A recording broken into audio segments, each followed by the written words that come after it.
spirited. That's what I would call the debates that Rick Becker and I have had. And I like that. And I think he likes it too. It's a chance to have good, honest debate about policy and get after it a little bit. And some might call it entertainment. Some might call it just good old-fashioned bare knuckles politics. But I'm going to give my card on the table, full disclosure here. When Rick Becker, state representative, said, I'll take him on, I can do a better job than John Hoeven, I just kind of chuckled. I said it's going to be interesting, but it's never going to be close. You're not going to see people come out to the district conventions and support him the way they have. I don't think it's ever wrong to say you're wrong when you know you are, and I was wrong. The passion for Rick Becker is there. In fact, you just heard it from Daryl Mindeman when it comes to the young Republicans. He is supporting Rick Becker. Who would think that the young Republicans in the state of North Dakota, the chairman, would come out and support anyone but John Hoeven, which means that Rick Becker's campaign has legs. Let's bring him in and talk to him about it. Rick, good to have you on down the road again. Thanks, Joel. Thanks for having me again. I'm not trying to insult you when I say that I never saw this race being that close. But tell me where you think you are when it comes to the numbers. Well, we don't, the numbers have been hard to get accurately and timely from the state party or from certain district chairmen. So I can't tell you solidly, but I would say that it's going to be a close race, and I actually think we're going to be ahead. We're going to come out with the endorsement. That's interesting. That's really interesting because this is John Hoeven. John Hoeven first ran in 2000 for governor. Since then, he really hasn't been challenged. He hasn't been. The Democrats haven't put up the type of fight that would make him go out and actually ask for votes. He's doing that now. He called a friend of mine in the Republican Party, and he called him and asked for the support from him and his wife. And that individual said, that's the first time he ever called me. And he got his wife's name wrong, by the way, I would add as well. So, he's out there. You're making him work for it. If nothing else, I just respect the heck out of that, Rick. Well, the reason I got in was just because I don't think that the conservatives in the state are being properly represented, at least not in their eyes. I felt like there was a strong sense throughout the state of the same feeling. What I learned was that it was a much more pervasive, much stronger sense all around than I expected. And so that's what's carrying us forward, is really just representing what the people think that they, or believe that they haven't had now for a long time. And John has walked into each of his races, but he's never really been attacked from his own right. And so me representing these ideas, and I keep saying I represent the Republican Party platform, limited government, individual freedoms, personal responsibility, these types of things. That includes not spending so much. And there's huge differences between John and myself. I mean, the Republicans are pretty irritated with him crossing over and making Biden's bipartisan infrastructure bill a reality, as just one of a great many examples. Well, give me more. I knew that the infrastructure bill was one that got your attention. You felt that there was too much money in it, and it was kind of a rubber stamp. I understand that. Obviously, you and I have debated it and disagreed on some of that, but then I'm a Democrat. We're bound to disagree on policy. So, let me ask you this. What other examples left you shaking your head of what John Hoeven did? Well, there's going to be a couple of categories. One of them is the spending. And I won't go, so there are many, many bills that deal with spending that he has been part of and has been in favor of. And that's consistent with who he's been all along. And that's the cause for inflation, by the way. He says he wants to stop inflation, but he's been voting for spending increases forever. Another area has to do with really all of this cultural change. And some people say, well, you're just wanting to fight a culture war. In a sense, that's true. We're fighting for what America represents. And are we going to move to this cultural Marxism, or are we going to try and retain traditional values? Are we going to buy into this diversity, equity, inclusion stuff, the critical race stuff, the ESG stuff, environment, social, and governance? Or are we going to push back and try and get closer to a free market? I represent the free market approach. John represents a sort of a corporate welfare, big spending Republican, big government Republican approach. Two very different approaches. The Republican Party has had that split, if you want to call it that, for decades. I mean, I detailed it back in the 60s and 70s with Goldwater and Reagan. There was that split, and there still is.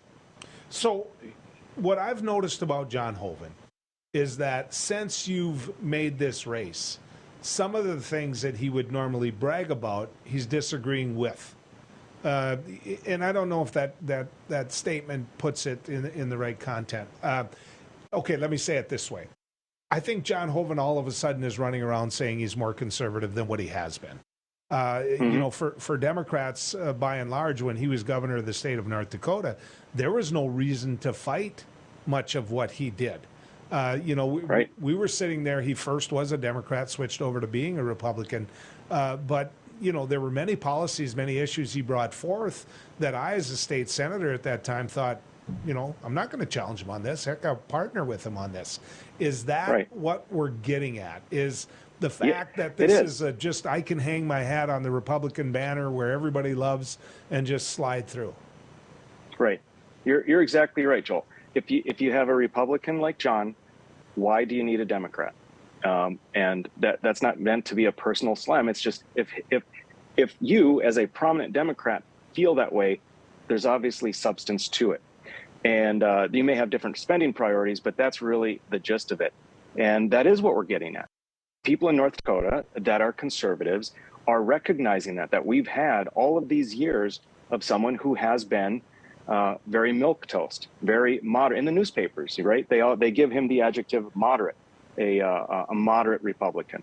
You know, they call me ultra conservative, and so, you know, that I think that probably tells a lot right there. I don't know what ultra conservative. To me, ultra conservative, when you read it in the newspaper, is simply that you actually mean what you say and you're actually going to vote according to what you say. Moderate means that you give a lot of lip service to conservatism, but you're still the big government, big spender, corporate welfare type of Republican. Well, let me give you an example that might play into what you're talking about. You came on my radio show and we started talking about the role of government and the philosophy of the role of government. Federal crop insurance was brought up. And of course, my point was you couldn't have crop insurance without the federal government being there to back it up. You mentioned a philosophy you have on federal crop insurance that maybe didn't agree with mine. And the next thing you knew, John Hoeven was running all over the state saying you're going to end federal crop insurance. I want to make sure you get an opportunity to say where you're at with federal crop insurance. Sure. And yeah, what he's saying is there's an interesting couple of statements he makes. One is that I would vote against federal crop insurance. And we never said that. I never said that on your program. I said I'm opposed to federal crop insurance program, meaning the federal government running it. As I mentioned, it's not in the Constitution. There's no place for federal government having insurance programs. The second thing he says is that I want to abolish crop insurance. He doesn't say federal crop insurance program. He says crop insurance.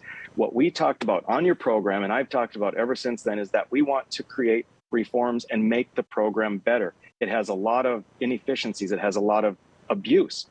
And it can be improved and reformed in a way that's good for the farmer and without taking the support away. And it maddens me that we're talking about wanting to make a federal program better. I don't know of a single federal program that can't be made better.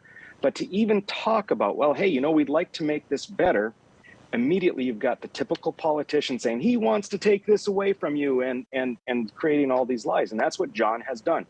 John is playing out of the playbook that we would expect in a general election of Democrats versus Republicans. He is a Republican, completely tearing down by lies and misinformation another Republican.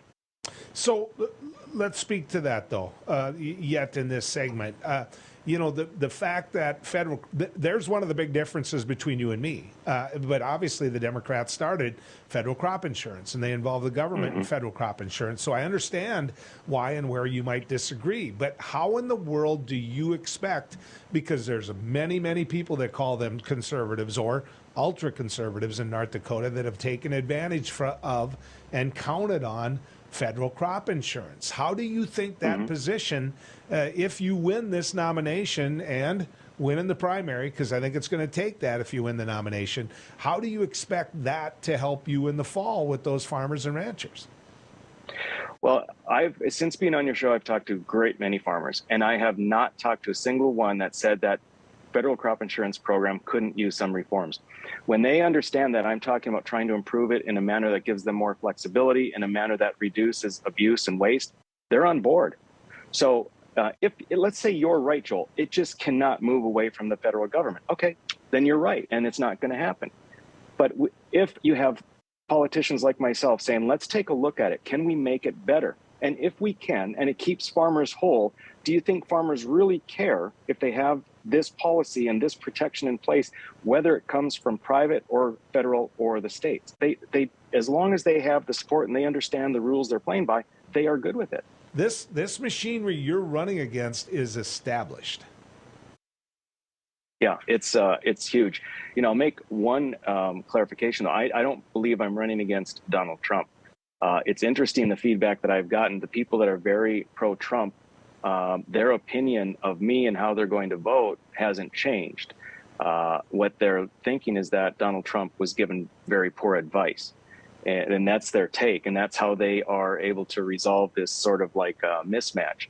So I'm not running against Trump. I'm running against Hoeven, and there's plenty to run against. And he is somewhat of a juggernaut. And, we can talk about increased relatively better name recognition, more money, and a machine behind him.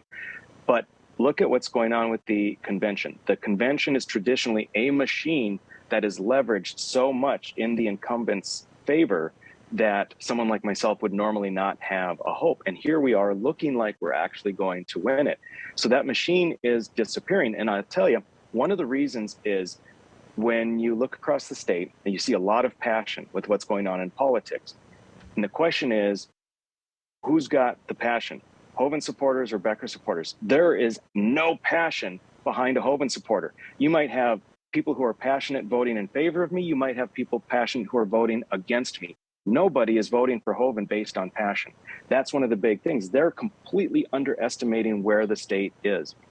As far as the NDGOP, yeah, clearly there is a difference from 2016 when Kelly Armstrong was chair to now as far as overt favoritism. I think it was pretty fair in 2016. And we're not really seeing that. There's a lot of back chatter, a lot of backstabbing.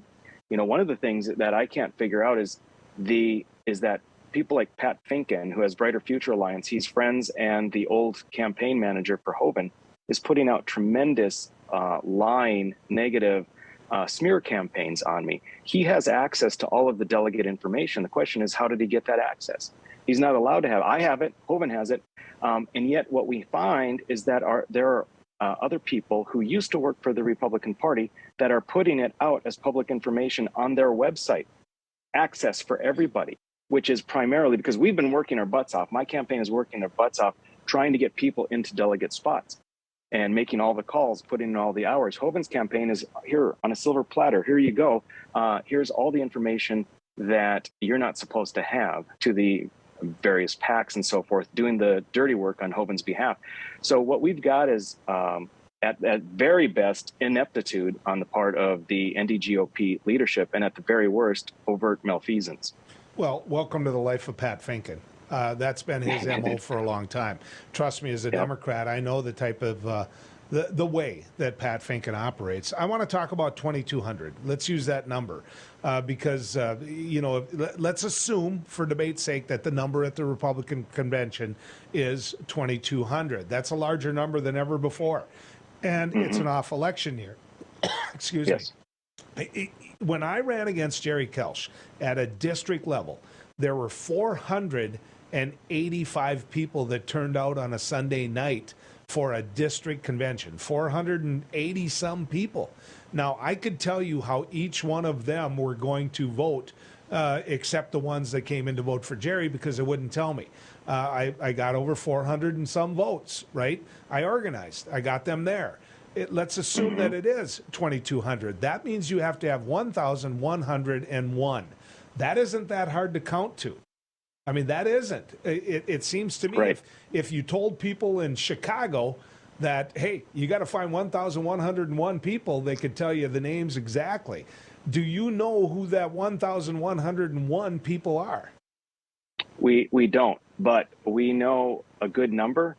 And I can tell you that if we get even close to half of the unknowns, we easily win. That's interesting. That's really interesting. You talk about Donald Trump not endorsing you and whether or not he really got good information or not.